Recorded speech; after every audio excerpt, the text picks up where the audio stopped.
We've been up to San Jose on the 23rd. We went back on the 17th, and we got this tape. Is Mr. Christopher talking to his now dismissed attorney, Mr. Emmerlich, about the lost file. They're talking about the first missing file, which is critical to proving false imprisonment, tampering with a court file, stuff that will put judges, clerks, and court personnel in jail.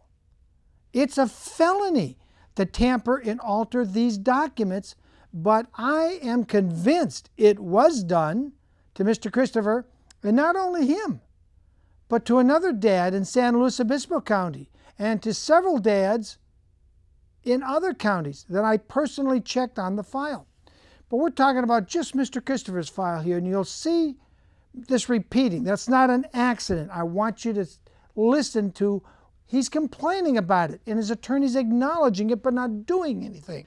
Later, you see the public prosecutor, the assistant district attorney, come in, and he does a sort of like, this. He knows the camera's on. He knows I have permission to tape him and the defendant, but he doesn't want his face to be connected. So I repeat that scene so you can see how he kind of raises and shields his face. Later he sits down, he pulls up his jacket and puts his head down.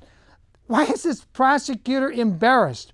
I think because he knows this file's been tampered with and he's been handed off the case, and now he's got to do something by taking it outside Judge Yu's courtroom.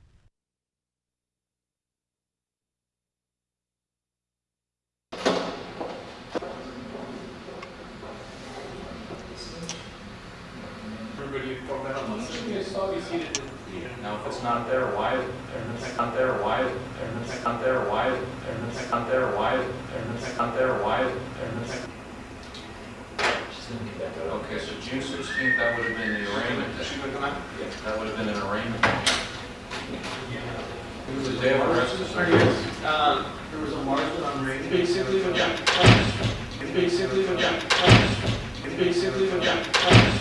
she comes out, we're just going to keep him stay remain seated. So, to let you know, you don't have to rise this time. Okay, she's going to come out. I'm going to just say remain seated. Okay. Please remain seated. Department 43 is back in session.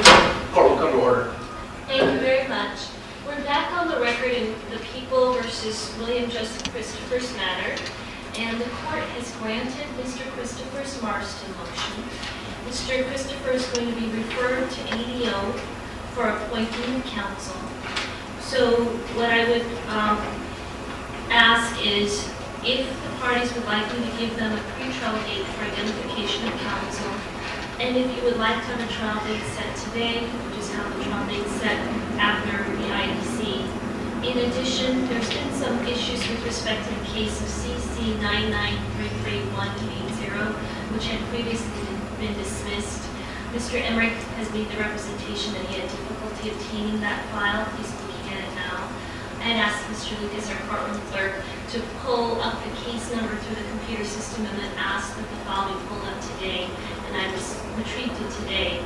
I'm thinking that it might be beneficial to the parties if I have that file trail this case so that it can always be present in the courtroom as a reference. However, prior to me making any decision as to whether that matter should trail, I would ask to hear from the parties as to whether or not you would have the objection to me having that case come up to the courtroom every time we hear this matter. Mr. Christopher also raised some issues with respect to some medical issues, and so I wanted to ask if it would be appropriate at this time for the court to make a referral to jail medical. And then I'm happy to hear any other issues that you wish to raise.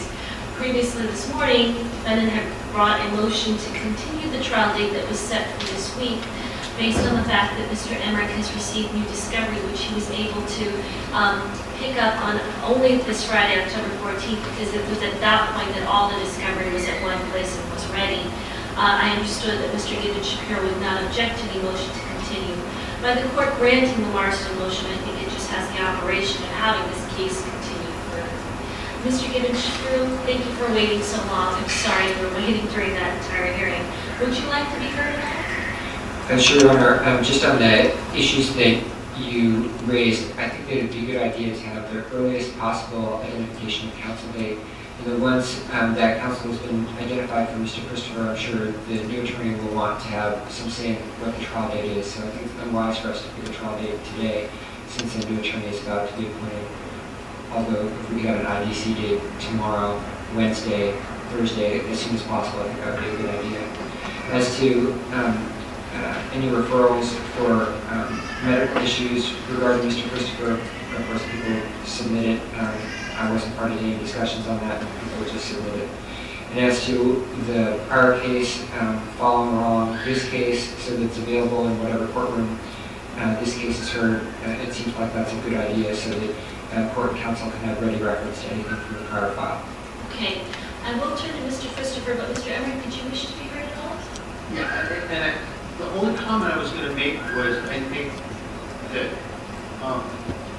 once an attorney is appointed, I think it's going to be necessary for you to set an interim date, such as a pretrial date from that point, simply to see where that attorney is with regards to being able to prepare for this case, because it is not a simple case to get up to speed on.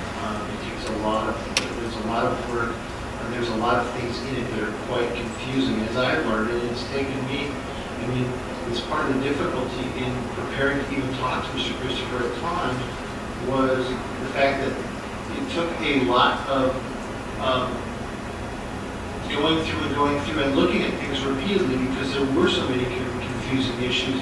And I will say, when I got the file, there were things from the old file, things from the new file. In the old dismissed case, there were interspersed with things from the later case that actually led to some confusions on my part as well. And I would do my best to kind of outline things for the new attorney, so that maybe they won't stumble on some of the same things I did. But it is a pretty complex case, and I do agree with Mr. Shapiro that setting a trial date at this point, without having an idea about how long it's going to take the new attorney, would seem otherwise. Okay, Mr. Christopher, do you have any objection to me having the old file trail this one, so that it would always be in the courtroom and available along with the preliminary transcript hearing from July 1999? Do you have any objection to that trailing this case? I would ask at this point, not only would that be done, but I'd ask that copies of the file be made available to myself. I've had a very difficult time myself, as Mr. Emmer has had, as Mr.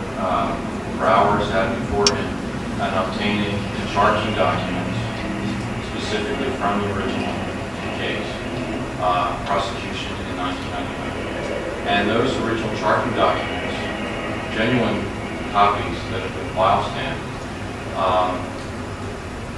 those being missing as reported by Mr. Brower, if that is true, then it speaks to the issue of falsification of the transcript. And so I, at this late date, I mean, this is 2005, the prosecution was in 1999, I would really love to have copies of everything that's been filed, in addition to all the transcripts that have occurred throughout the prosecution from 1999 on. And having my legal runner, Mr. Hyder, not have a problem in obtaining copies, and having the same problem that Mr. Emmerich has had. Mr. Emmerich testified that proceeding was confidential, and so I'm going to cut you off because that proceeding was confidential to protect the attorney-client communication privilege.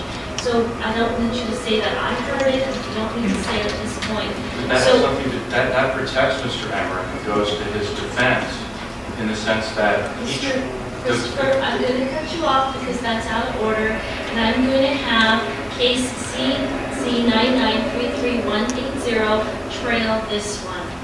Now, there's been an issue with respect to jail medical.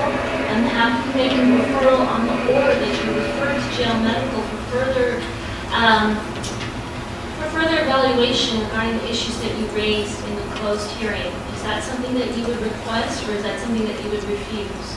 No, I would prefer that happen, actually. Yes. Okay, so then I'll make, let me state that for the record so that it can be noted on the minute order, that it will, and Mr. Emmer can approach and return the court's file, that I'll order that you be referred to jail medical for evaluation.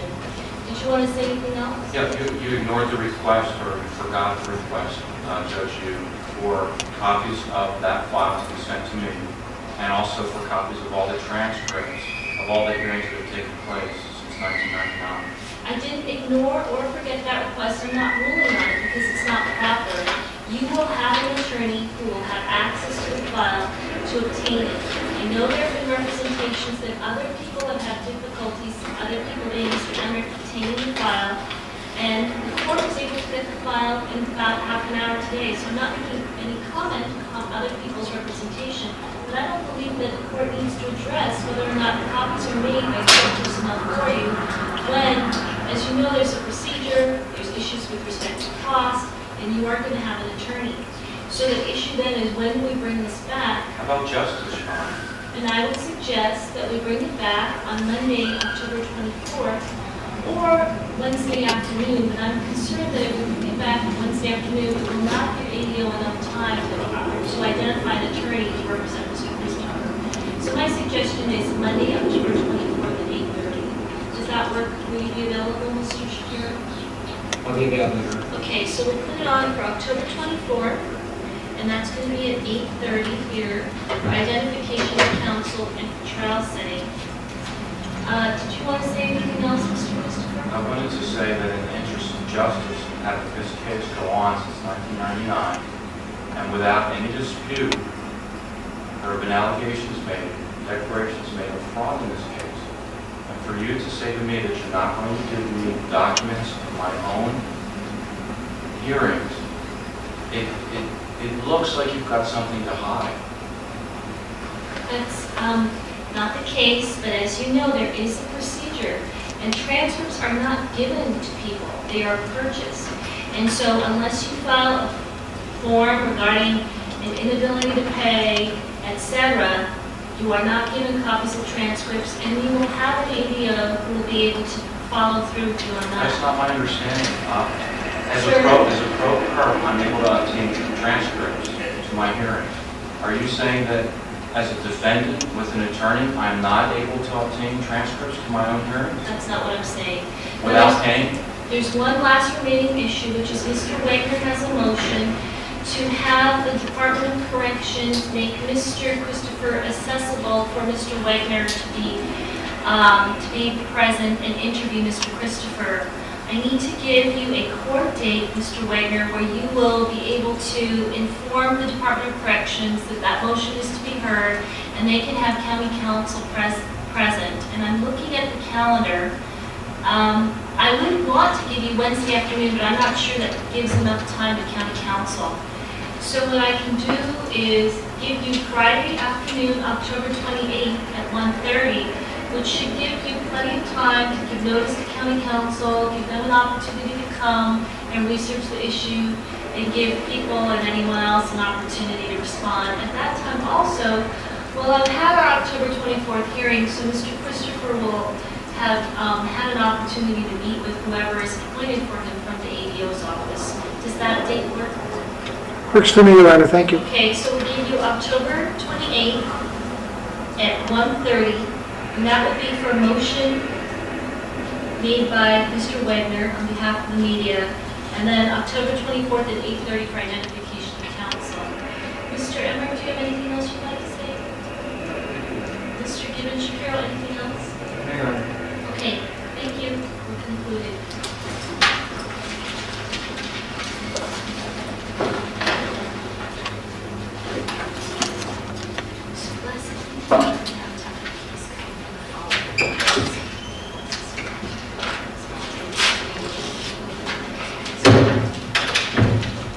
So are you turned off, Mr. Wagener? I will now if you want me to, Your Honor. Yes.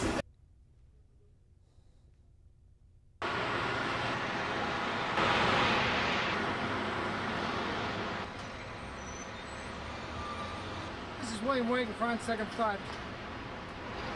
Question that doesn't get asked is, can justice actually be done in William Joseph Christopher's case when he's already been incarcerated for 6 years? You decide.